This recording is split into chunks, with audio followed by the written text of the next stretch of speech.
हाँ जी friends, now we are here at part 2 of the 100 most important questions. बच्चा, हम लोगों ने बेटा पार्ट 1 कल कवर अप कर लिया था। एज यू ऑल नो बेटा, हम लोग आज कवर अप करने जा रहे हैं पार्ट 2।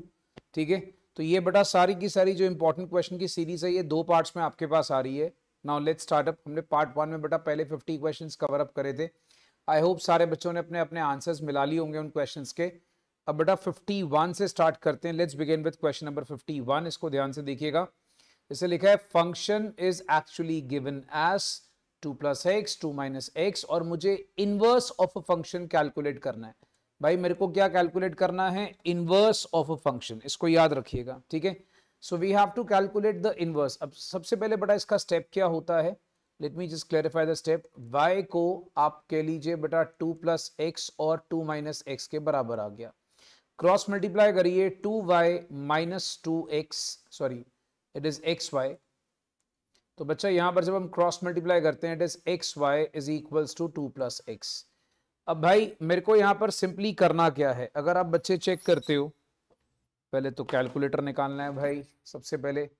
तो भाई इसमें आप चेक करते हो, मुझे x की सीरीज चाहिए। तो let's say 2y minus 2 is equals to x plus x y. तो भाई यहाँ पे 2 common, y minus 1 is equals to x को ले लिया common 1 plus y, right. So x is equals to 2y minus 1 over y plus 1। अब बच्चा आपको जो कि आंसर है वो x की सीरीज में छोड़ना है, तो आपके पास inverse of a function of x is actually 2 x minus 1 over x plus 1। ये आपका बेसिकली आंसर बन जाएगा, which works out to be your option number A. इसको मार्क कर लीजिए भाई, ये आपके पास ऑप्शन नंबर ए आ जाएगा। नेक्स्ट 52nd पर जब हम आते हैं बेटा, ये आपको याद होगा बेटा, हमने क्लास में बहुत सारे ऐसे क्वेश्चंस करे हुए हैं, एफओजी और जीओएफ वाले क्वेश्चंस बहुत सारे क्लास में करें।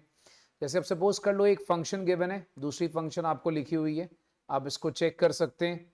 तो we have the function given to us, बेटा आपको जीओएफ निकालना है, दैट इज जी के अंदर दूसरा फंक्शन, राइट। सो अब आप यहां पे चेक करोगे 7 की पावर x है। अब आपने x के बदले इस वैल्यू को पुट करना है, दैट इज x प्लस 2। तो बेटा ये 7 की पावर x इंटू 7 की पावर 2 आ जाएगा, बिकॉज एज यू नो 7 की power x plus 2 is basically what it is, basically बेटा 7 की पावर x और 7 की पावर 2। तो भाई ये आपके पास आ जाएगा 7 की पावर x इंटू 49। तो भाई इसी को देखते हुए आप देखोगे सी ऑप्शन हमारी आंसर मार्क हो जाती है। नेक्स्ट इसके बाद 53rd, एक्चुअली में ये थोड़ा सा मिसप्रिंट है भाई, यहाँ पर dy बाई डी एक्स आएगा, it is not dx by dy। अब आपको क्वेश्चन में बच्चा x is already given to us. अगर आप देखते हो x इज गिवन, तो हम लोग इसका dx बाई dt निकाल लेंगे, that is differentiation 2t plus 5 का जब आप डिफरेंशिएशन करते हो, तो बच्चा याद रखना योर आंसर इज 2, राइट, क्योंकि 2t इज 2 एंड 5 इज 0। अब y की वैल्यू लिखी हुई है t square minus 2, so dy by D T is actually working out to be 2t, right. So अब आपको चाहिए dy by D X, it is very very simple, 2t को 2 से डिवाइड कर दिया, answer is t। So option A is my answer, ठीक है। Next एक बड़ा प्यारा क्वेश्चन है रीजनिंग का, ध्यान से देखिएगा। रोज को हमने कोड करा है 6821, चेयर को कोड करा है बच्चा 73456, ठीक है। प्रीच को कोड करा है आपने 961473। आपको बताना है सर्च को हम कोड कैसे करेंगे। सर्च बेटा देखो, अब यहां पर आपको ढूंढना है एस के बदले क्या आ जाएगा 2, ई के बदले क्या आ जाएगा 1, ठीक है। ए के बदले क्या आ जाएगा 4, ठीक है। R is actually 5, C is actually 7, और फिर आता है एच इज एक्चुअली 3। सो बच्चा आपके पास आता है 214573। सो आप इसके बेसिस पे चेक कर लीजिए बेटा। I think R is 6 not 5, I am sorry, R is 6 बेटा, इसको ठीक कर लें 214673। So 214673 option B is your answer. ठीक है, I am so sorry, R is 6। Okay, तो उसके बेसिस पे आप सारी कोडिंग कर सकते हैं। नेक्स्ट, इसके बाद अगर आप आगे देखते हो बेटा, मेरे पास आ गया एक क्वेश्चन नंबर 55 में आपको क्या लिखा है कि एक साइक्लिस्ट भैया जा रहा है 30 किलोमीटर नॉर्थ। अब यहाँ पर देखेंगे साइक्लिस्ट यहाँ पर है 30 किलोमीटर पहले वो नॉर्थ की तरफ गया और उसके बाद turning to goes again 40 kilometre. Now this is not a misprint, let me tell you. बच्चा बोलेगा टर्निंग टू विच प्लेस, ठीक है, again he turns to right, मतलब वो पहले भी राइट मुड़ा होगा। तो यहां से आपको एस्टिमेट करना बेटा, अगर वहां लिखा हुआ है turning to 40 kilometre, that means वो पहले भी राइट मुड़ा होगा। तो सारे बच्चे चेक करना बेटा, ये राइट में गया, राइट में आ गया 40 किलोमीटर। अब वो बंदा यहाँ पर है, ठीक है, और उसके बाद वो वापस आया 20 किलोमीटर, मतलब यहां तक बेटा सपोज कर लीजिए पहुंचा वो 20 किलोमीटर। अगेन राइट मतलब नीचे की तरफ जा रहा है 20 किलोमीटर, और उसके बाद again he turns to right and goes. अब देखो जब वो उल्टा है दैट मीन्स साउथ फेसिंग है, ठीक है, तो जो उसका राइट होगा वो इस तरफ आ जाएगा, तो वो 40 किलोमीटर वापस आ गया। तो अब उसने पूछा क्या है, वो अपने स्टार्टिंग पॉइंट से कितने डिस्टेंस पर है। अगर आप देखोगे बच्चा, इतना डिस्टेंस 30 किलोमीटर का है, तो ये टोटल अगर 40 का है, तो बच्चा इतना डिस्टेंस जो है वो 10 किलोमीटर का बच गया। तो आंसर इज 10 किलोमीटर। आप इसमें चेक कर लीजिए, the distance works out to be 10 kilometre, right. Okay, so B option is your answer guys. उसके बाद आता है 56। अगेन बड़ा एक अच्छा सा क्वेश्चन आ रहा है। राजू अपना घर छोड़ के चला गया और 12 किलोमीटर नॉर्थ की तरफ चला। लो भैया, राजू जी जा रहे हैं 12 किलोमीटर नॉर्थ की तरफ, तो ये राजू जी चले 12 किलोमीटर नॉर्थ की तरफ, उसके बाद राइट चले और राइट चल के हुए 12 किलोमीटर और चले, उसके बाद यहाँ पर आया और उसने वापस वहां से राइट लिया और वापस बेटा 12 किलोमीटर फिर से चला, और उसके बाद उसने लेफ्ट लिया, लेफ्ट यहाँ पर बेटा वापस देखो, अब जब लेफ्ट ले रहा है तो ऑब्वियसली वो लेफ्ट जा रहा है तो उल्टे तरफ जा रहा है, बिकॉज अब वो साउथ डायरेक्शन फेस कर रहा है। तो लेफ्ट बच्चा इस तरफ गया 5 किलोमीटर, राइट। अब उसने बोला है वो अपने घर से, देखो उसका घर यहाँ पर है, वो अपने घर से कितना दूर है और कितना डिस्टेंस और किस डायरेक्शन में है। भाई साहब ये डायरेक्शन होती है ईस्ट, तो भाई साहब वो 12 और 5 दैट मीन्स 17 किलोमीटर ईस्ट में है भाई। तो राजू जी 17 किलोमीटर ईस्ट में है। सारे बच्चे इसको चेक कर लेना कि राजू जी भाई 17 किलोमीटर जो है वो ईस्ट डायरेक्शन में चले जाते हैं, ठीक है। ओके, नेक्स्ट इसके बाद अगर मैं आपसे आगे बात करूंगा 57। देखो रीटा ने मनी को बोला, ध्यान से देखिएगा, ये रे रीटा, रीटा ने मनी को बोला कि the girl I met yesterday at the beach was the youngest daughter of the brother-in-law of my friend's mother। भाई पहले इस लैंग्वेज को पढ़िए, वहां पर बच्चा, वहां पर the girl I met yesterday at the beach was the youngest daughter of the brother-in-law of my friend's mother। मतलब रीटा की कोई फ्रेंड है, ठीक है, रीटा की जो फ्रेंड है उसकी जो मदर है, उनके जो ब्रदर इन लॉ है, राइट, उनके जो ब्रदर इन लॉ है। अब रीटा के फ्रेंड की मदर का ब्रदर इन लॉ, ये उनकी बेटी है, the girl we are talking about, ठीक है। अब लिखा है रीटा के फ्रेंड से गर्ल का क्या रिलेशन है बेटा। ऑब्वियसली अगर वो सपोज मम्मी के ब्रदर इन लॉ के बेटी है, दैट मीन्स ये गर्ल और उसकी फ्रेंड आपस में कजन्स हो गए। So it's very very simple बच्चा, दे आर बेसिकली कजन्स, ठीक है। अच्छा, वैसे भी बेटा कजन वाले आंसर है वो बहुत जल्दी जल्दी निकाल लेगा। हमारे बीच में एक है हमारा कजन, बहुत जल्दी कैलकुलेट करेगा हमारा मित्र। तो भाई यहाँ पर अगर आप नोटिस करोगे, आपको एक दिया है बड़ा अच्छा क्वेश्चन, ये आपको लिखा है PQRSTUV are sitting on a wall facing west. Okay भाई, पहले एक काम करो, इनको वॉल पे बिठाओ। कितने बंदे हैं? PQRSTUV। ये लो भाई, अब इस तरह से बिठाना है कि S is on the immediate left of R।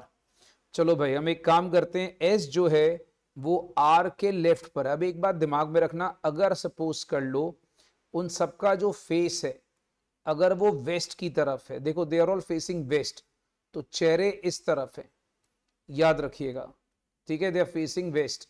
तो जब बंदा वेस्ट फेसिंग होता है तो बच्चों को याद रखना है उनका राइट ऊपर होता है, लेफ्ट नीचे होता है, because when the person is facing west तो उसका राइट ऊपर है और उसका लेफ्ट नीचे है। ओके, अब लिखा गया भाई कि S is on the immediate left of R। Suppose कर लो बेटा, हम इसमें बात करते हैं, लिखा है T is eight extreme and. अब यहां पर हम पहले T को बेस ले लेते हैं। मान लो बेटा मैंने T को यहां बिठा लिया और बोलते हैं Q एज इज नेबर, तो T और Q को नेबर बना लिया। लिखा है V is between Q and U, मतलब यहां पर U रख के हम यहां V रख सकते हैं। अच्छा, अब आपको लिखा है S is on the immediate length of R और लिखा है S is sitting third from the north and. मतलब अगर मैं नॉर्थ एंड से बात करूं तो ऊपर से 1 2 3, तो S यहां पर होगा, ऊपर से तीसरा बेटा वो S होगा और वो R के लेफ्ट में होगा, मतलब R का जो लेफ्ट है वो नीचे की तरफ है, तो R के लेफ्ट में देखो S आ गया। S इज एक्चुअली R के लेफ्ट में, राइट। तो अब आपको बचा कौन है बेटा, ऊपर एक खाली P बचा। अब लिखा है आपके पास S के लेफ्ट में कौन बैठा है, क्वेश्चन पढ़िए, लेफ्ट ऑफ S में कौन बैठा है बेटा। S के लेफ्ट में अगर आप नोटिस करते हो ये रहा S के लेफ्ट में U बैठा है भाई, तो हमारे पास आंसर क्या है, बी ऑप्शन, ठीक है, तो U बैठा है। फिर आपके पास क्वेश्चन आया है which of the following pair of people are sitting at extreme ends. Extreme ends अगर आप देखोगे बच्चा P और T, सो P और T are sitting at extreme ends, that is TP, right. तो ये बच्चा आपके पास आ गया 59। नेक्स्ट मेरे भाई हम लोग आ जाते हैं क्वेश्चन नंबर 60 पे। मैंने ऐसा ही एक क्वेश्चन दिया, बड़ा अच्छा, इसको ध्यान से देखिएगा। आपको लिखा गया है 4 लेडीज हैं एंड 4 जेंटलमैन हैं, ठीक है, they are sitting in a circle round table facing each other. तो मतलब यहाँ पर 8 लोग हो गए, 1 2 3 4, मान लो बेटा ये हो गए, और यहाँ पर 1 2 3 4।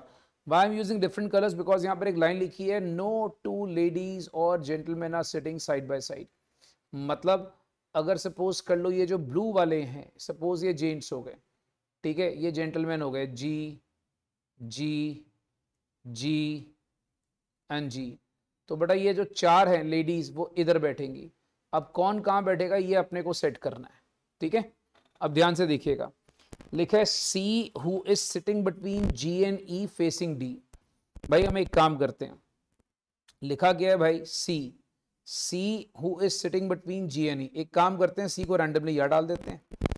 अब सी जो है वो किसके बीच में बैठा है, G और E के बीच में। लो भैया सी को यहाँ डाल दिया, और सी जो बैठा बेटा G और E के बीच में बैठा है, और उसके सामने कौन बैठा है, D। तो यहां पर हमें D को बिठाना पड़ेगा। चलो हमने D को बिठा दिया। F is between D and A and facing G। भाई जो F है वो D और A के बीच में है, याद रखेंगे। तो भाई हम एक काम करते हैं, यहां पर बच्चा हम F ले लेते हैं और यहां पर A ले लेते हैं, ताकि F जो है वो D और A के बीच में आ जाए, और साथ में लिखा है फेसिंग G। ये देखो बेटा G के सामने भी आ गया, डन हो गया। अच्छा, H is to the right of B। भाई H जो है वो हर हालत में B के राइट पे होना चाहिए, ठीक है। तो भाई हम एक काम करते हैं, ये से एक्चुअली ना यहाँ से जी हटा देते हैं, ये जेंट्स लेडीज आपको कंफ्यूज कर सकता है, तो हम इसको बेटा 1 मिनट के लिए हटा देते हैं। सपोज करो रेड वाली लेडीज हैं और हमारे पास जो ब्लू वाले हैं वो जेंट्स हैं। अच्छा जी, तो हमने क्या करा बेटा, आपको लिखा लास्ट में H is to the right of B, मतलब जो H है वो B के राइट में होना चाहिए। अब देखो कम से कम B को मुझे यहाँ बिठाना पड़ेगा तभी H यहाँ बैठेगा, बिकॉज B का राइट नीचे की तरफ होगा। अब मेरे को खाली एक चीज चेक करनी है कि बेटा कहीं पे A B C D इकट्ठे तो नहीं बैठ गए। अगर आप क्वेश्चन चेक करोगे B, फिर यहाँ पर D, फिर ये A और C, ये इकट्ठे नहीं बैठे। क्या E F G H इकट्ठे तो नहीं बैठे, नहीं बेटा इकट्ठे नहीं बैठे। तो मेरे को ये है कि मैंने कंडीशन सारी सेटिस्फाई कर ली है। अब लिखा हुआ है who is in the immediate neighbour of B।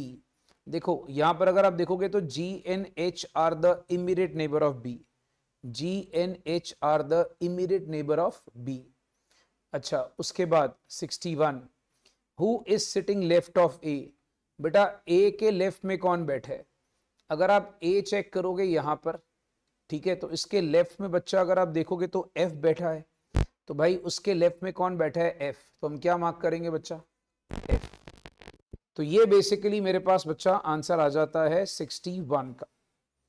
Okay, next आइए थोड़े से बड़ा स्टार्ट्स के क्वेश्चंस पकड़ते हैं। जैसे लिखा हुआ है x and y related, y is equals to 2x plus 5, standard deviation and arithmetic mean of x are, that means standard deviation of x is 5 और जो x बार है वो 10 है।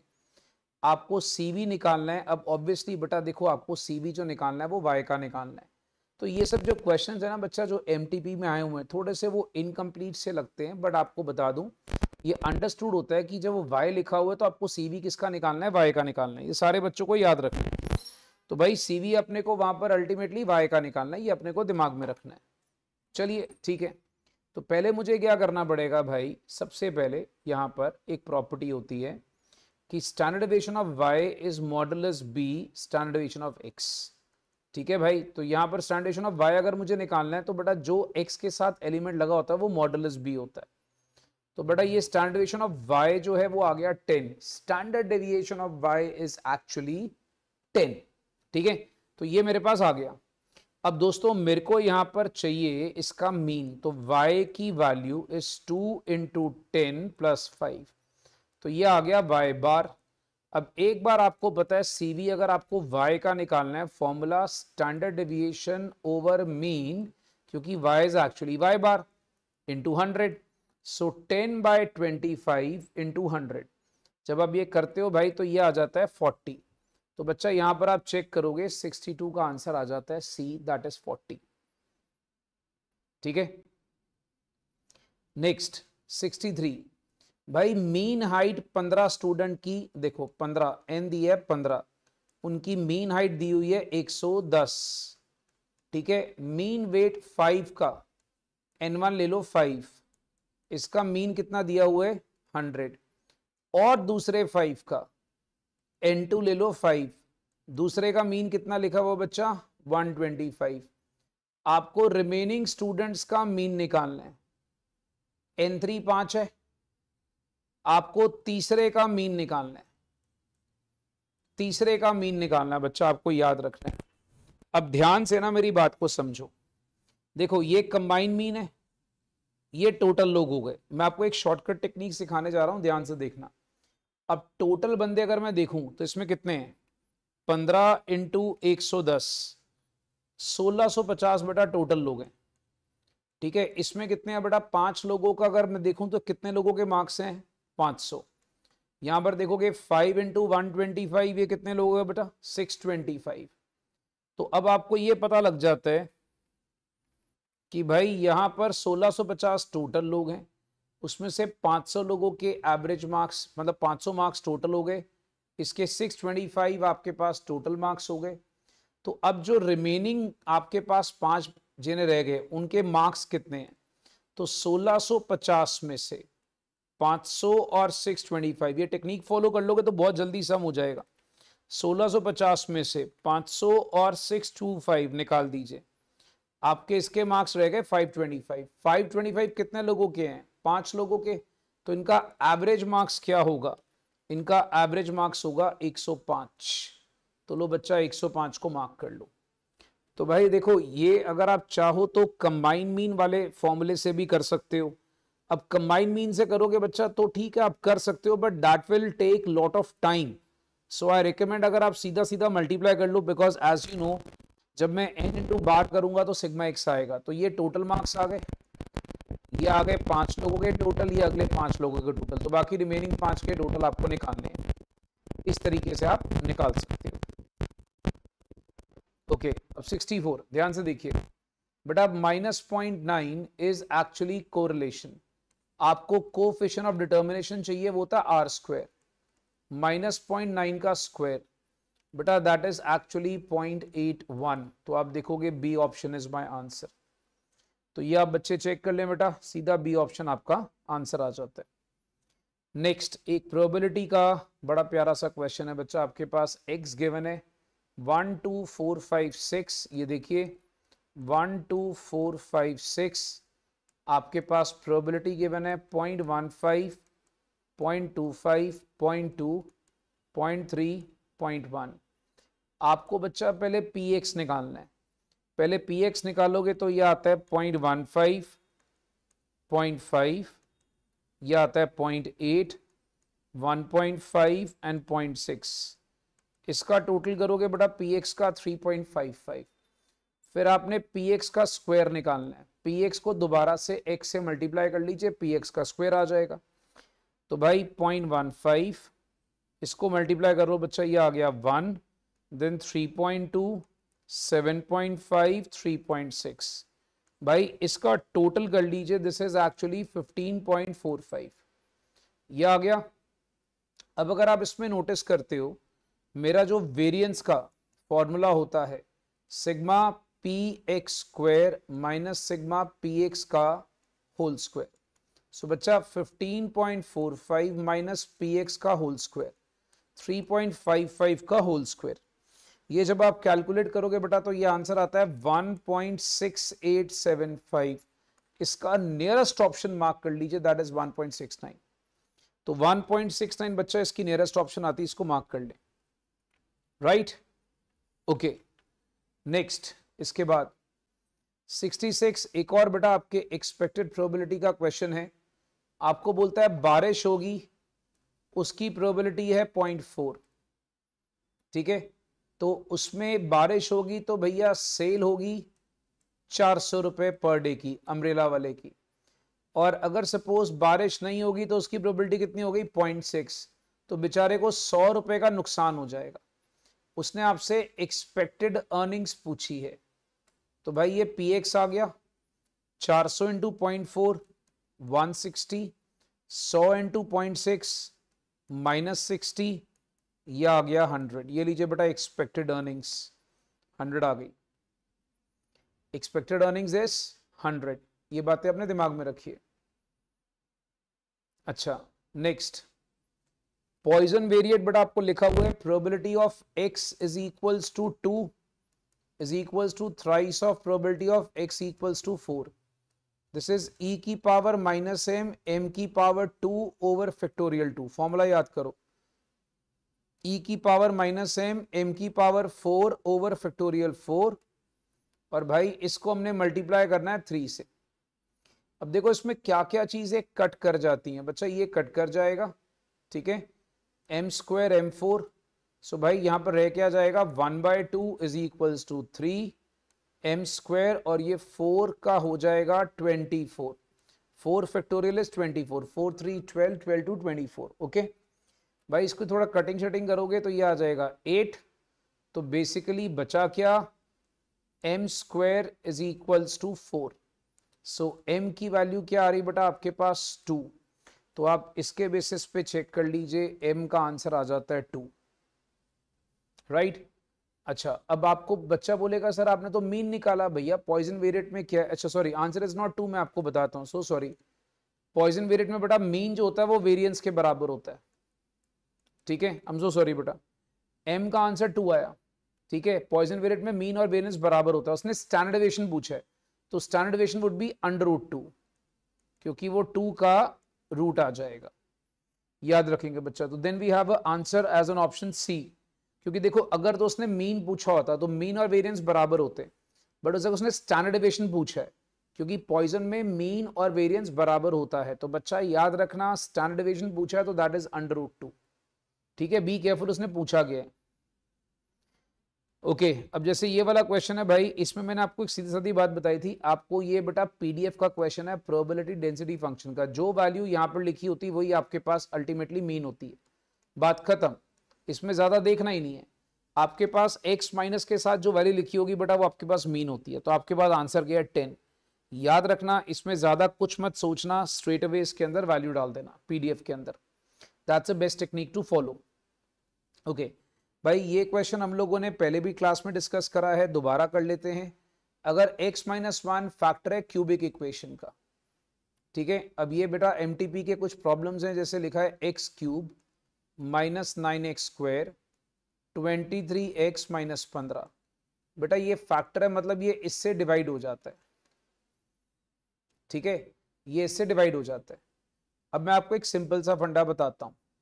आपको जब ये फैक्टर बोला हुआ है ना, तो आपको रूट्स ऑफ क्यूबिक इक्वेशन निकालने हैं। तो आपके पास एक चॉइस क्या है कि आप बेटा पहले इसको सॉल्व करें, सॉल्व करोगे डिवाइड करोगे भाई तो इसको यहां पर आ जाएगा एक्स स्क्वायर, एक्स क्यूब आ गया, -1 को एक्स स्क्वायर से मल्टीप्लाई करा, ये लो बच्चा साइन करा चेंज, तो यहां पर भाई -8x स्क्वायर प्लस 23x -15 ये आ गया। अब आपने 8 से इसको डिवाइड करा तो भाई यहां पर आ गया -8x।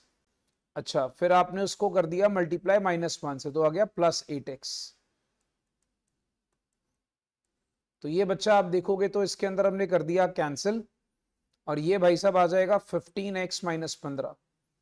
यहां पर बच्चा आपके पास आता है 15 और -1 को इससे कर दिया -15 और ये कैंसिल। अब मेरे पास ये इक्वेशन आ गई एक्स स्क्वायर -8x + 15, राइट। अब आपने अगर आपको एग्जैक्ट सही तरीके से आंसर निकालना है बेटा तो याद रखना आप इस तरीके से करोगे, x -1 एक फैक्टर और एक फैक्टर ये है, तो बेसिकली दो फैक्टर क्या हो गए आपके पास, एक फैक्टर हो गया x -1 और एक फैक्टर है x स्क्वायर -8x + 15।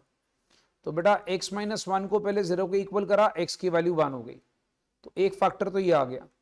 अब बचा x स्क्वायर -8x, तो आपने 5 और 3 इसका बेटा इक्वेशंस को सॉल्व करना है। 5 और 3 लिया, x -5 -3x -5, तो x -5 और x -3 एक और फैक्टर हो गए। That means x -5 is x is equals to 5 and x -3 is x equals to 3। तो बच्चा इसका एक आंसर हो गया 1 3 5। तो भाई आप देखोगे 1 3 5 आंसर हो गया, राइट, ठीक है।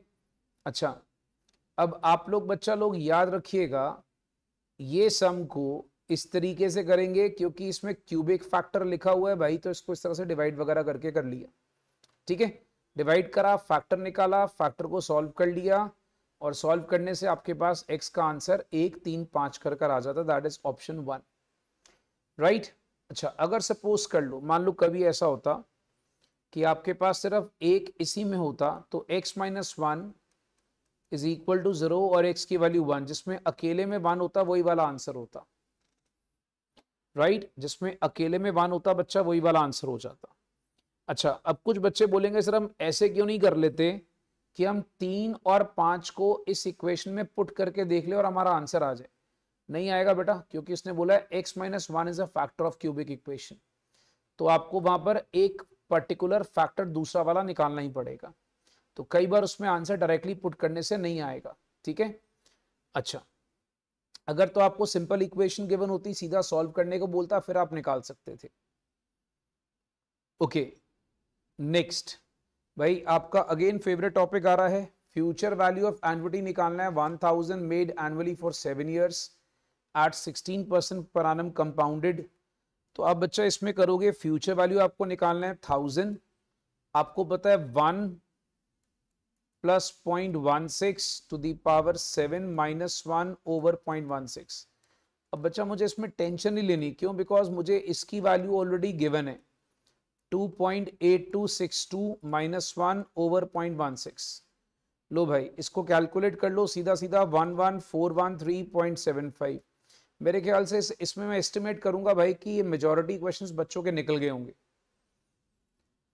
इसके बाद आपके पास आ रहा डिस्काउंट रेट, बड़ा ये क्वेश्चन हमारा रिपीट हो रहा है। ये 500 गिवन है, मैंने क्या कहा था 7% 5%, दोनों का डिफरेंस लिया 2%।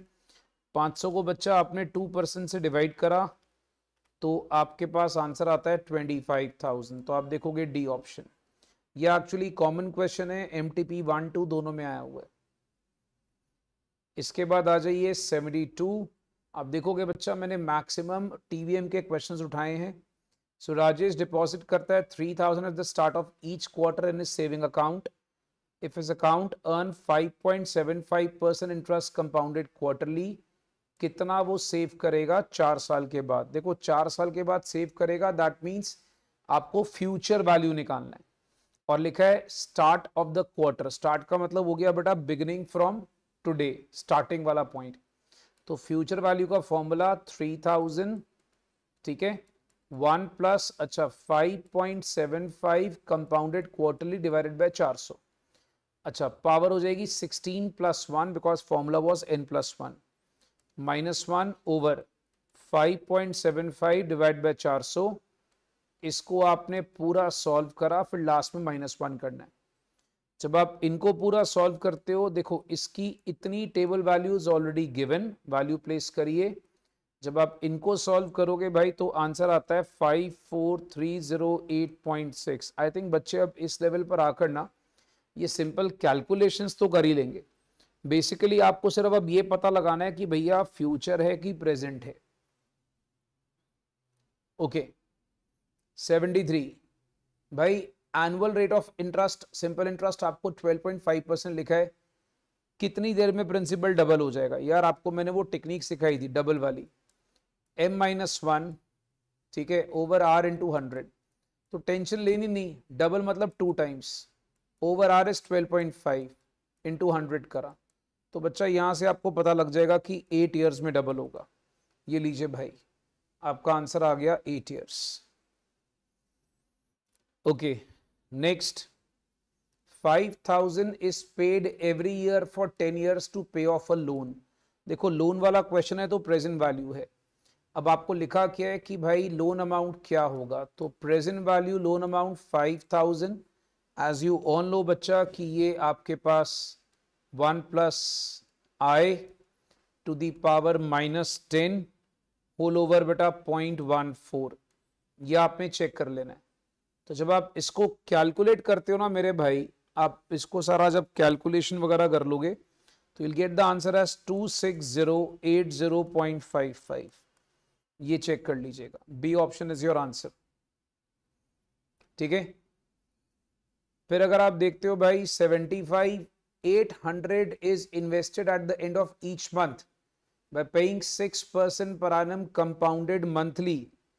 अब आपको बोला है future value of annuity 10th payment के बाद क्या होगी। भाई फ्यूचर वैल्यू निकालना है, 10th पेमेंट की वैल्यू ऑलरेडी गिवन है तो 800, अच्छा फिर 1 plus 6/1200 to the power 10 -1 over 6/1200।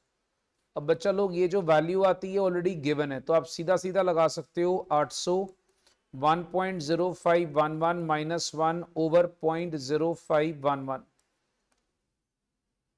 ठीक है, सॉरी 0.005 नॉट 11, 0.005, क्योंकि 6 बटा जो 1200 आता है बेटा वो 0.005 आता है। इसको कैलकुलेट करोगे बच्चा तो आपके पास आंसर आ जाएगा 8176। Option D is your answer, ठीक है। लो भाई 75 क्वेश्चंस हमारे डन हैं।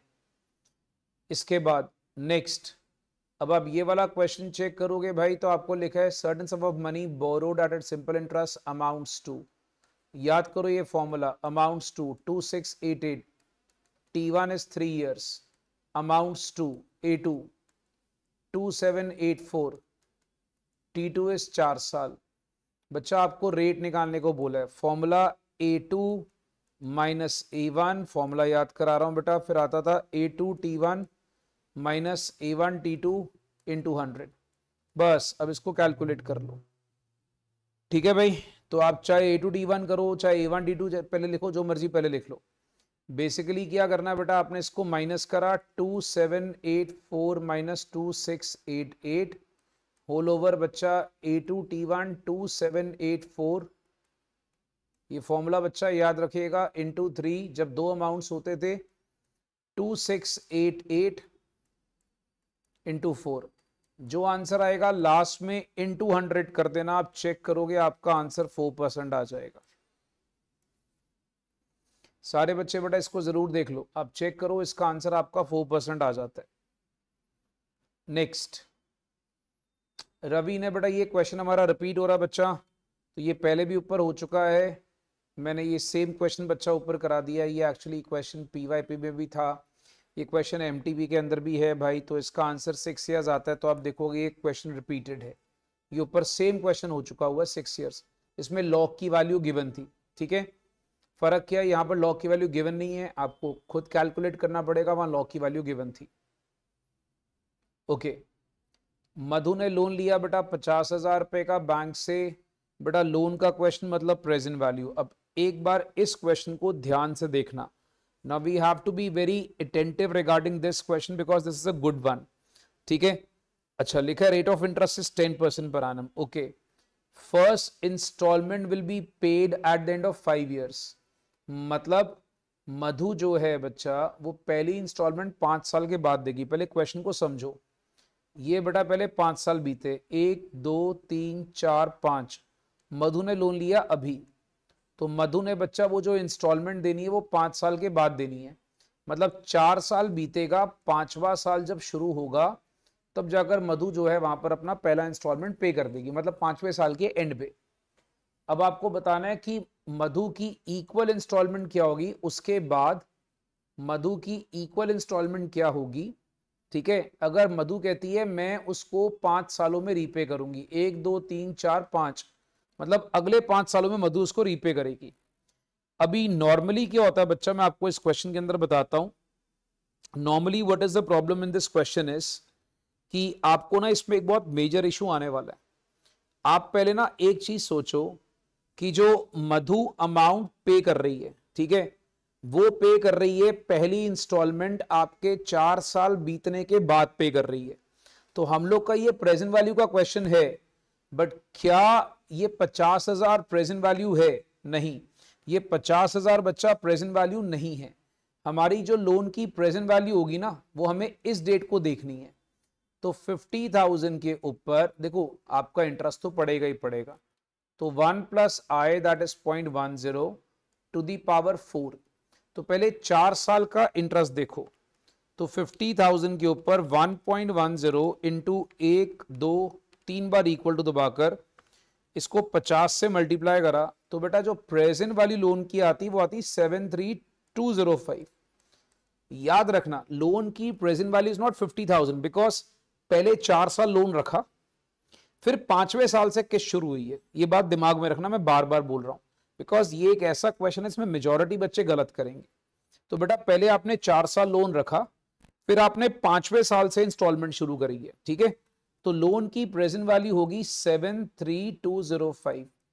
अब ये आएगा इंस्टॉलमेंट ए 1 - 1 + 0.10। अब अगले 5 साल इज -5 ओवर 0.10। अब वो अगले 5 साल के अंदर इंस्टॉलमेंट में पे करेगा। तो द पॉइंट इज कि जब मुझे लोन की प्रेजेंट वैल्यू निकालनी है वो मेरे को कैलकुलेशन अच्छे से करनी है। भाई जब इसको आप कैलकुलेट करोगे, ये सब मैं आपको पूरा कर देता हूं। 1.10 डिवाइड द बाया इक्वल टू द बाया 5 बार, 1 2 3 4 5। बेटा जो आंसर आता है उसको 1 से माइनस करा और उसको बाद में 0.10 से डिवाइड करा। तो भाई ये मेरे पास आता है 3.7907 के आसपास। ठीक है, मेरे को जब यहां पर a निकालना है तो 73,205 को मैं 3.7907 से डिवाइड कर दूंगा। तो 73,205 को 3.7907 से डिवाइड कर दूंगा। बच्चा ये आंसर आता है 19311। इसका नियरेस्ट आंसर इज 19310। हम इसको सी ऑप्शन को आंसर देंगे। सो बच्चा याद रखना इसमें एक बहुत अच्छा पॉइंट है कि जो लोन की प्रेजेंट वैल्यू वो 50,000 नहीं है, क्योंकि जो लोन है that is being repaid in the eight the end of the 4 years, मतलब 4 years बीतने के बाद 5वें साल के एंड पे जाके रीपे होगा। Right, so this was a very good question which was there in MTP, तो इसको ध्यान से देखिएगा। ओके भाई, राजेश ने इन्वेस्ट करा 20,000 रुपया पर annum in a stock index fund. वो 9% अर्न करता है। लो भैया आपके पास नेक्स्ट 10 years के लिए आपको बताना उसका टोटल इन्वेस्टमेंट कितना होगा।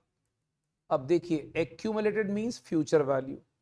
ठीक है, तो आपको यहां पर टेंशन ही लेनी, हर साल कितना इन्वेस्ट कर रहा है 20,000। अब मैं बच्चों को बोलता हूं थोड़ा स्मार्टली प्ले करो। फॉर्मूला होता है 1 + I to the power n, तो उसकी वैल्यू तो ऑलरेडी गिवन ही है। थोड़े स्मार्ट बन जाओ बेटा, क्योंकि मैथ्स में स्मार्ट वर्क चलेगा, हार्ड वर्क तो चलता ही है बेटा, स्मार्ट वर्क ज्यादा चलता है मैथ्स में।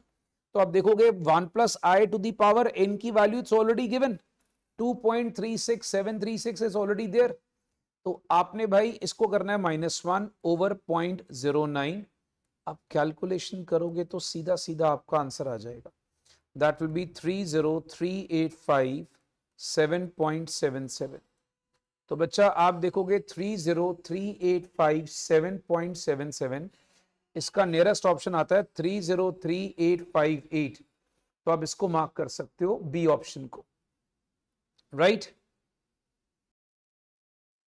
ओके बच्चा लोग, now moving on to the बेटा question number 80th।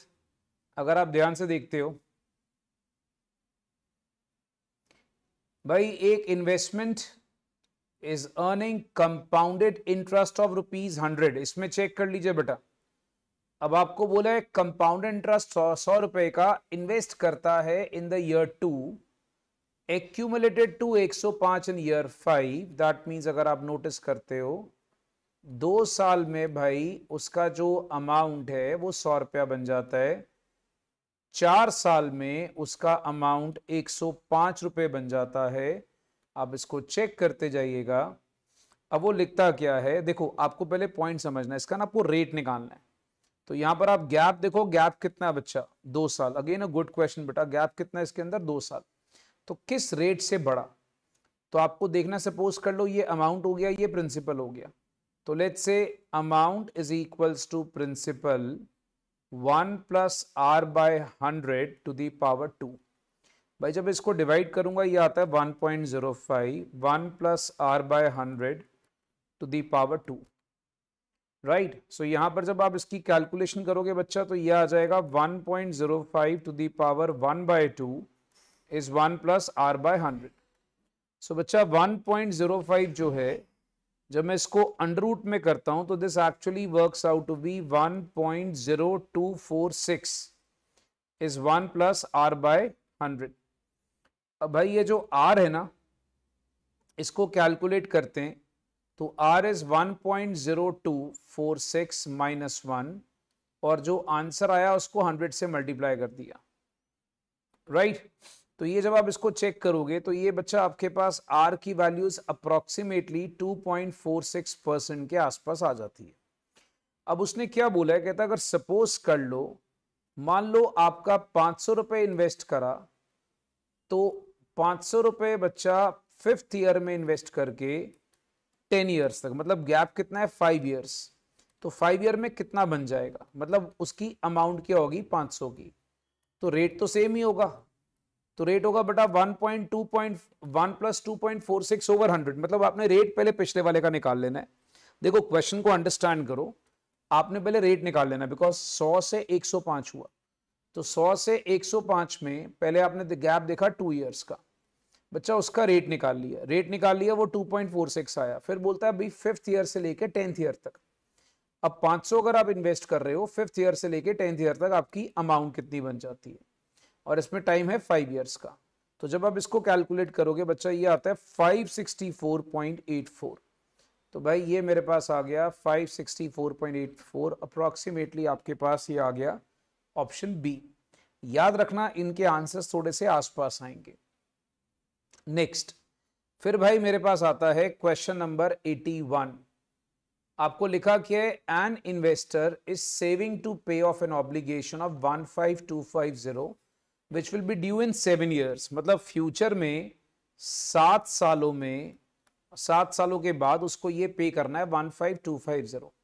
If the investor is earning 7.5% simple interest, अब आज वो कितना डिपॉजिट कराएगा, मतलब उसका प्रिंसिपल। तो इंटरेस्ट आपको बच्चा वहां कैलकुलेट करना है, तो formula P into R into T, ठीक है, और ये टाइम आ गया 7। तो भाई इसको कैलकुलेट करेंगे तो ये मेरे पास आ जाएगा 15250, और जब इसको करोगे तो 1.525p, ये जब आप सारा कैलकुलेशन करते हो तो, राइट। सो P की वैल्यूज एक्चुअली 10,000। तो 10,000 अगर आज वो प्रिंसिपल जमा कराता है तो उसका आंसर आता है 15250। Okay, then you have a question for बच्चा परमुटेशन कॉम्बिनेशन। आपको लिखा है बेटा 5 bulbs are being defective. 5 bulbs हैं बच्चा, याद रखेंगे, उसमें से 3 डिफेक्टिव हैं, ध्यान से देखिएगा, उसमें से 3 डिफेक्टिव हैं। और 2 फिर आपके पास नॉन डिफेक्टिव बल्ब्स हैं, ठीक है। अब रूम में सिर्फ 2 लाइट पॉइंट्स है, मतलब आप सिर्फ 2 लाइट पॉइंट्स पे वहां पर लगा सकते हो, तो you just have 2 light points, याद रखिएगा, ठीक है। अब उसने क्या बोला है, कितने ट्रायल्स में रूम के अंदर लाइट चल जाएगी, लाइट, ठीक है। लाइटन का मतलब होता है रूम विल बी लाइटेड। अब आपको पता है बेटा, अगर सपोज कर लो मैं कहता हूं मेरे पास 5 बल्ब्स हैं, तो टोटल 2 लाइट पॉइंट्स हैं, तो ये टोटल वेज हो गए। अब इसमें से 3 बल्ब्स अगर आप यूज करोगे 2 लाइट पॉइंट्स पर, तो लाइट नहीं चलेगी, लाइट नहीं चलेगी। तो कितने में लाइट चल जाएगी, तो 5C2 total chances, 3C2 bulb या कमरे में रोशनी नहीं होने के चांसेस, तो बेटा बाकी क्या हो गए चांसेस जिसके थ्रू लाइट चल जाएगी। सो आंसर इज 7 वेज,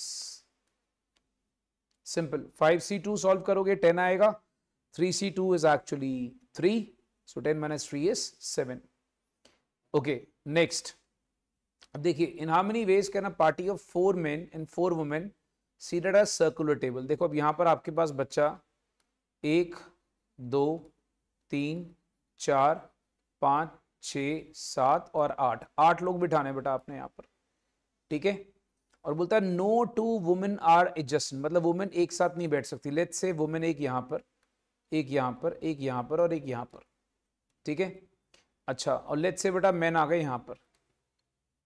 ओके, अब बच्चा आप मुझे बताइए मेन को बिठाने के वेज हो गए, लेट्स से मेन को बिठाने के वेज हो गए 4 - 1, क्योंकि आपको याद होगा सर्कुलर टेबल है तो सर्कुलर टेबल में n-1 का फॉर्मूला होता है। तो मेन को बिठाने के वेज हो गए बेटा फैक्टोरियल 3 हो गया 6 वेज, ठीक है, ये मेन को बिठाने के। तो वुमेन को बिठाने के वेज कितने हो गए बेटा फैक्टोरियल 4, क्योंकि हम यहीं पर बेटा इस तरह से वुमेन को इन 4 जगह में से कहीं भी बिठा सकते हैं, फैक्टोरियल 4। तो बेटा फैक्टोरियल 4 हो गया 24, तो 24 into 6 together they can be seated in 144 ways. So see, these are very easy questions which has been appeared in the examinations or MTP. Okay. Next भाई, अगर आप चेक करोगे 84, आपको बोला है the sum of an AP whose first term is -4, that is A is -4, last term is 146, sum आपको लिखा है 7171, आपको n निकालना है।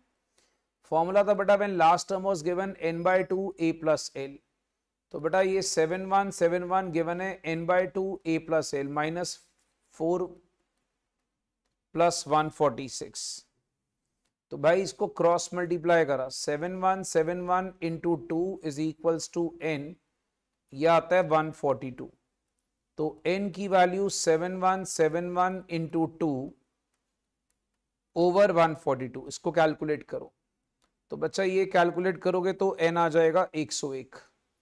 तो option C is your answer, ठीक है। These are very very easy questions बच्चा। आगे सुने, the first and the last terms of AP are given. A is 5, L is 905, sum of terms it's 45955। Again आपको number of terms निकालना है, same question है, sum of terms it's n/2 A plus L। तो भाई sum of terms 45955, n/2 A plus L 5 + 905। अब बच्चे इसको solve करके n निकाल लो। अच्छा, जब इसको n को निकालोगे बेटा इसमें भी n 101 ही आता है, चेक कर लेना, n की वैल्यू 101 आ जाएगी। नेक्स्ट, अब बेटा इस क्वेश्चन को ध्यान से देखना, आपको लिखा है देन इट्स, यहां पर एक छोटा सा मिसप्रिंट है, then it's first term is, ठीक है, मतलब आपको फर्स्ट टर्म पूछी है। अब यहां पर बच्चा क्या है, if the sum of n terms of AP, ये गिवन है भाई 3n² - n, common difference is 6, d की वैल्यू क्या आ गई 6, सम ऑफ n टर्म्स का formula n/2 2A plus n-1 D, ये फॉर्मूला होता है बच्चा। अब अगर आप यहां पे सम ऑफ n टर्म्स देखोगे तो 3n² - n is equals to n/2 2A plus n-1 D, D is actually 6, cross multiply 6n² - 2n is equals to, यहां पर आ गया बच्चा 2an ठीक है 6n, अब ये n यहां भी मल्टीप्लाई होगा 6n स्क्वायर और -6n, मैंने बेटा पूरी ब्रैकेट खोल दी। अब इससे क्या होगा भाई 6n स्क्वायर जब इधर आएगा तो ये आपस में कैंसिल हो जाएंगे, बचेगा क्या, आप ध्यान से देखिए, ये बचेगा 2an is equal to 6n को इधर लेकर आएंगे तो 6 - 2 4n बचेगा, तो a की वैल्यू 4n/2n, कटिंग करा बच्चा, a का आंसर क्या आ जाता है 2, सो बी ऑप्शन बच्चा। ठीक है, थोड़ा सा इसको सॉल्व करिए, फॉर्मूलाज का इस्तेमाल करिए और क्वेश्चंस बहुत इजी हैं। नेक्स्ट, अब ये देखना बेटा, ये भी अच्छा क्वेश्चन है। Two finite sets have m elements and n elements, the total number of subset of first set is 56 more than. देखो पहली बात आपको याद कराता हूं, टोटल नंबर ऑफ सबसेट्स हम लोग निकालते कैसे थे, फॉर्मूला होता था 2 की पावर n-1, राइट, ये हमारा फॉर्मूला होता था, सॉरी 2 की पावर n ओनली, नॉट -1, ठीक है, सबसेट निकालने का। अब बच्चा यहां पर आपको क्या लिखा है, टोटल आपके पास एक है 2m, तो पहले वाले का हो गया 2m, दूसरे वाले का हो गया 2n। अब बोलता है फर्स्ट का 56 ज्यादा है, तो 56 ज्यादा है, 56 प्लस कर लो सेकंड में, दोनों को इक्वल करने के लिए। अब भाई यहां पर क्या आ गया, 2 की पावर m माइनस 2 की power n is equal to 56। अब m और n की value let's say option A डाली, तो मैं यहां पर करूंगा 2 की पावर 6 माइनस यूजिंग ऑप्शंस -2 की पावर 3, क्या ये 56 आता है, ये आ जाता है बेटा, तो यही बच्चा मेरा आंसर है। तो बस खाली आपको याद रखना है सेट थ्योरी का, total number of set subset is always 2 की पावर n, याद रखना बच्चा। Okay, next we have the question बच्चा 88, आपको लिखा गया है फंक्शन ऑफ p, इसको y रखा, y over 1 minus p, cross multiply y minus Y P is equals to 1। भाई मैंने क्या करना है, अब मेरे को थोड़ा सा बच्चा इसको आगे पीछे करेंगे, तो यहां पर क्या आएगा -yp is equals to 1 minus Y. भाई मेरे को अल्टीमेटली p के फॉर्म में आंसर छोड़ना है, तो p का आंसर हो जाएगा यहां पर बच्चा -y, अब आप देखो ब्रैकेट के बाहर -1 कर दिया ओवर -y, इस तरीके से करा बच्चा। तो यहां पर आप देखोगे तो भाई इसको हमने कैंसिल कर दिया है। अच्छा, तो p का आंसर आ रहा है y -1 ओवर y। अब आपको आंसर जो है भाई p के फॉर्म में छोड़ना है, तो y के बदले p -1 ओवर p। भाई आपको इनवर्स में आंसर हमेशा जिस वेरिएबल के बारे में लिखा उसमें छोड़ना होता है, तो पहले आप सॉल्व कर लो and then put the reverse answer p -1 over p, that is b option is your answer. Okay, next 89th, भाई नेहा जो है अपने घर से नॉर्थ की तरफ चली, ठीक है, ये नॉर्थ की तरफ चली for her college, then she turns left and then turns right. बेटा ये लेफ्ट की तरफ गई, फिर जब लेफ्ट की तरफ जा रही बच्चा, उसके बाद याद रखना then she against turns right, right ऊपर जाएगी ये, finally then she turns left and reaches college. बेटा यहां जाकर वो कॉलेज पहुंच गई लेफ्ट जाकर। अब बताना है उसका कॉलेज किस डायरेक्शन में, अगर आप यहां पर देखोगे तो बेटा जो कॉलेज है ये वेस्ट है, ये नॉर्थ है, नॉर्थ वेस्ट डायरेक्शन में कॉलेज है बेटा, college is in north west direction. इसके बाद 90th, ध्यान से देखिएगा 5 विलेजेस हैं,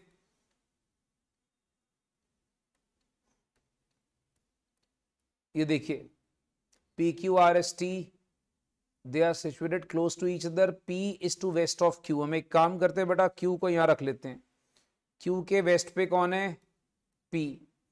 अच्छा, R is to south of P, P के साउथ में कौन है भाई R है, ठीक है। फिर लिखा है T is to north of Q, बेटा Q के नॉर्थ में कौन है भाई T है, and S is to east of T, S कहां पर है भाई T के ईस्ट पर है, नोटिस करो। अच्छा, अब अल्टीमेटली आपको पूछा क्या है, R is in which direction with respect to S। भाई R कौन सी डायरेक्शन में है, S से अगर हम कंपैरिजन करें तो R उसके साउथ वेस्ट डायरेक्शन में है, आंसर इज साउथ वेस्ट। ये लो बेटा नर्वस 90s पे पहुंच गए हैं भाई। तो ये हो गया भाई साहब हमारा नर्वस 90s। ओके नेक्स्ट, इसके बाद अगर क्लॉक में 12:30 बजते हैं तो बेटा आपको पता है 12:30 जो आवर एंड है वो इधर होगा और 30 में नीचे मिनट हैंड होगा। तो बोलता है भाई अगर सपोज कर लो which direction would minute needle with be. भाई अगर 12:45 होगा तो आपको पता है बच्चा ये इधर चला जाएगा मिनट नीडल, ठीक है, वो वेस्ट डायरेक्शन में चला जाएगा। तो आंसर क्या है भाई, west direction. Very simple question in MTP. Next, इसके बाद ये देखिएगा भाई बहुत अच्छा क्वेश्चन है ये भी। क्या बोला क्या है, प्लस में मदर है, माइनस में ब्रदर है, परसेंटेज में भाई फादर है, मल्टीप्लाई में सिस्टर है। आपको बताना है कौन सा रिलेशन शो करता है कि ए बी के मामा जी हैं, मिटर्नल अंकल। अब ध्यान से देखना बच्चा, आप ना पहले एक सी ऑप्शन को देखो, क्या लिखा है A minus C plus D into B. अब बाकी में देखोगे नहीं आएगा। अब एक बार सी ऑप्शन को चेक करो, आपको लिखा क्या है भाई a माइनस सी, मतलब a इज माइनस में क्या था, brother of c, right, c का भाई है। अच्छा फिर आगे c प्लस d, प्लस में क्या था, c is mother of d। पढ़ो c क्या बेटा, प्लस में मदर ऑफ d। अब मल्टीप्लाई में क्या था बच्चा, मल्टीप्लाई में था sister, d is sister of B. अब समझो बेटा ए सी का भाई है, सी मम्मी है डी की, तो डी की एक बहन है बी, तो बेटा बी की मम्मी सी हो गई और सी का भाई ए हो गया। तो बेटा यहां पर मामा जी वाला रिलेशनशिप बन गया, क्योंकि जो मम्मी के ब्रदर होते हैं वो हमारे मामा जी होते हैं। तो भाई अपने पास ऑप्शन आ गया सी। अब बाकी में करके देखोगे तो किसी में नहीं बनेगा, राइट। आई होप बच्चे इतना तो कर लेंगे भैया, बाकी में एक बार लगा के देख लेंगे। ओके वैसे मैं आपको एक हिंट देता हूं, कभी भी आपको ऐसा कभी ऑप्शन फास्ट तौर पे देखना हो ना, ए इज मिटरनल अंकल ऑफ बी, आप देखो स्टार्टिंग में ए और एंड में बी वाली ऑप्शंस को पहले चेक कर लेना, दोनों में से एक वही होंगी, स्टार्टिंग में ए और एंड में बी। उससे क्या होगा, हमारे बाकी ऑप्शंस को करने का टाइम हमारा बच जाएगा। So it's a very smart technique बेटा। जब लिखा है ए इज अंकल ऑफ बी, तो स्टार्टिंग में ए और एंड में बी कौन कौन सी ऑप्शन है, इससे क्या होगा आपका थोड़ा टाइम और एफर्ट कम हो जाएगा। ओके भाई ये आ गया, पढ़िएगा इसको ध्यान से। लिखा क्या है, Anita is niece of Pratik mother, मतलब जो प्रतीक की मदर हैं, ठीक है, उनकी एक नीस है जिनका नाम है अनीता। चलो अनीता's मदर इज प्रतीक्स आंट। ऑब्वियसली बेटा जो अनीता की मदर होंगी वो प्रतीक के लिए उसकी आंटी होंगी, ये तो ऑब्वियस है। मतलब पक्की बात हो गई कि प्रतीक की मम्मी और बेसिकली अनीता की मम्मी दोनों बहनें हैं, ठीक है। रोहन इज अनीता's मदर्स ब्रदर, मतलब रोहन कौन है, अनीता का जो मम्मी का भाई है। मतलब भाई सेटिंग क्या बन रही है, ध्यान से देखना कि ये एक बहन है, ये एक बहन और ये भाई है, भाई का नाम है रोहन। चलो रोहन मदर इज अनीता's ग्रैंड मदर। अच्छा रोहन की जो मदर है मतलब वो इन सब की भी मम्मी हो गई, तो वो अनीता की नानी हो गई। चलो ये भी सही है। From this information reduce relation, Rohan's mother is dash to अनीता's मदर। तो बेटा जो रोहन की मदर है वो अनीता की मदर की बेटा मदर हो गई ऑब्वियसली, ठीक है, इनकी भी मदर हो गई। तो आंसर क्या है बच्चा, मदर। अच्छा नेक्स्ट आपको पूछा क्या है 94 में, Pratik and Anita's mothers are, obviously बेटा they are sisters, so basically answer क्या आ गया, डी। नेक्स्ट आपको क्या पूछा है भाई, रोहन इज प्रतीक्स बेटा अंकल, क्योंकि वो उसकी मम्मी का भाई है, तो आंसर क्या हो गया, अंकल, राइट। चलिए अब इसके बाद नेक्स्ट 96 स्टैंडर्ड डेविएशन का सिंपल सा प्रॉपर्टी लगाना बेटा। आपको याद होगा स्टैंडर्ड डेविएशन में प्लस माइनस से फर्क नहीं पड़ता था, मल्टीप्लाई से फर्क पड़ता था। तो यहां देखोगे 1 2 3 4 का स्टैंडर्ड डेविएशन ये गिवन है, तो बेटा इसमें आप देखोगे तो 1 में 10 प्लस करा 11 हो गया, 2 में 10 प्लस करा 12 हो गया, सब में 10 10 प्लस करा है। तो भाई मेरे प्लस करने से स्टैंडर्ड डेविएशन नहीं चेंज होता, तो मेरा आंसर तब भी सेम ही रहेगा। तो मतलब जो 1 2 3 4 का स्टैंडर्ड डेविएशन आता था वही 11 12 13 14 का स्टैंडर्ड डेविएशन आएगा। ठीक है, क्योंकि हम लोग रूल पढ़ते थे स्टैंडर्ड डेविएशन जो है वो इनडिपेंडेंट होता है चेंज ऑफ ओरिजिन से। ठीक है, मल्टीप्लीकेशन से फर्क पड़ता है, चेंज ऑफ स्केल से फर्क पड़ता है। आगे, the mean of 100 student was 45। लो भैया एन आ गया 100 और उनका मीन दिया हुआ है 45। लेटर ऑन बाद में डिस्कवर करा, देखो पहले टोटल इसका सिग्मा एक्स कितना होगा 4500, पर ये इनकरेक्ट होगा क्योंकि 2 स्टूडेंट्स थे, उनके मार्क्स को गलत रीड करा। जो गलत वाले थे भाई 54 और 85 उनको माइनस कर दो, सही वाले प्लस कर दो। तो अगर आप नोटिस करते हो 4500 में से 54 और 85 माइनस कर दिया और 58 और 45 प्लस कर दिया, तो ये बच्चा सही वाला सिग्मा एक्स आ गया। अब मुझे करेक्ट मीन निकालना है। 4464 को मैंने 100 से डिवाइड कर लिया तो मेरा सही वाला मीन आ गया 44.64। This is my correct mean, right. फिर आप देखिए 98 इज वेरी सिंपल भाई, आपको एक प्रोबेबिलिटी 1/4, एक 1/3 लिखी हुई है और एक मिसिंग है। आपको पता है टोटल प्रोबेबिलिटी इज ऑलवेज 1। तो भाई मेरे कुछ नहीं करना, आपने probability of x2 is equals to 1 minus 1/4 minus 1/3 करा, इसको सॉल्व करो, answer is 5/12। Option A is your answer. ठीक है, चलिए भाई हम आते हैं नर्वस 99 पे। एक कैंडिडेट को सिलेक्ट करा 3 पोस्ट के लिए, पहले के लिए वहां पर 3 कैंडिडेट्स है, मतलब पहले के लिए बेटा probability of A is 1/3 because 3 candidates में से एक सेलेक्ट होगा। तो कितने नहीं सेलेक्ट होंगे, कितने नहीं सेलेक्ट होंगे 2/3। फिर लिखा है दूसरे के लिए 4, तो मतलब 1/4 आ गया दूसरे का, तो कितने नहीं सेलेक्ट होंगे, कितने नहीं सेलेक्ट होंगे 3/4। तीसरे के लिए आ गया 2, अच्छा ये बी के लिए है, तीसरे के लिए आ गया 2, मतलब 1/2 और कितने नहीं सेलेक्ट होंगे, दैट इज 1/2। आपको लिखा है एटलीस्ट 1 पोस्ट। अब आप याद करो मैंने आपको प्रोबेबिलिटी में बताया था, कभी भी अगर आपको एटलीस्ट 1 बोला हो तो होता है 1 माइनस प्रोबेबिलिटी ऑफ फेलियर। याद करें बच्चा। अच्छा मैंने सारी की सारी बेटा 1 शॉट वीडियोस जो है ना, जितनी भी मेरे पास थी मैंने सारी बैच में भी डाल दी। आप सारे बच्चे ध्यान से चेक कर लीजिएगा। All 1 shot videos are also uploaded in the batch. तो एटलीस्ट 1, तो 1 minus probability of failure 2/3, 3/4 and 1/2। इसको कर लो माइनस। जब आप माइनस करोगे बच्चा तो ये लास्ट में आंसर आ जाएगा 3/4। Option A is your answer. इसको चेक कर लीजिए प्लीज। डन। नेक्स्ट 100। भाई ये वाला क्वेश्चन हमने क्लास में कई बार डिस्कस करा हुआ है। 5% of electrical bulbs manufactured by company are defective. आपको पॉइजन डिस्ट्रीब्यूशन यूज करके बताना है कि 100 बल्ब के सैंपल में 5 बल्ब्स डिफेक्टिव है। तो भाई आपको सबसे पहले अगर आप नोटिस करते हो 5% of the bulbs are defective. ठीक है, अब आपको चाहिए बच्चा मीन। तो यहाँ फॉर्मूला होता है e की पावर m, m की power r over factorial r। आपको पहले मीन चाहिए। ठीक है, तो mean is np, p is 5/100, तो n इज 100।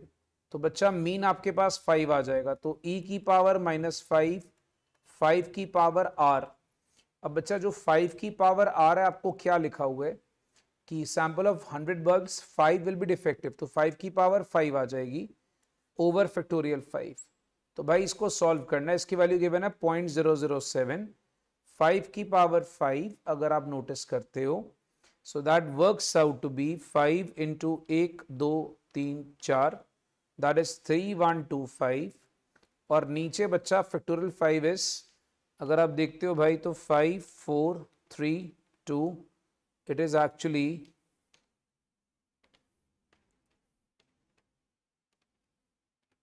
120। तो भाई इसको सॉल्व कर लेते हैं। तो 0.007 into 3125 divided by 120, this approximately works out to be 0.182 something. तो बेटा 0.182 A option is your answer. इसको आप चेक कर लीजिए. Right guys, so these are the most important 100 questions भाई. तो ये सारे बच्चे make sure that you guys are solving these questions very carefully. Right? And बच्चा कल जब भी आप अपना वहां पर बेटा आएंगे अपना टेस्ट वगैरह देने के लिए, make sure that you people are solving these questions before you appear for the test. चलिए, all the best guys. God bless you all. Work hard. Bye bye.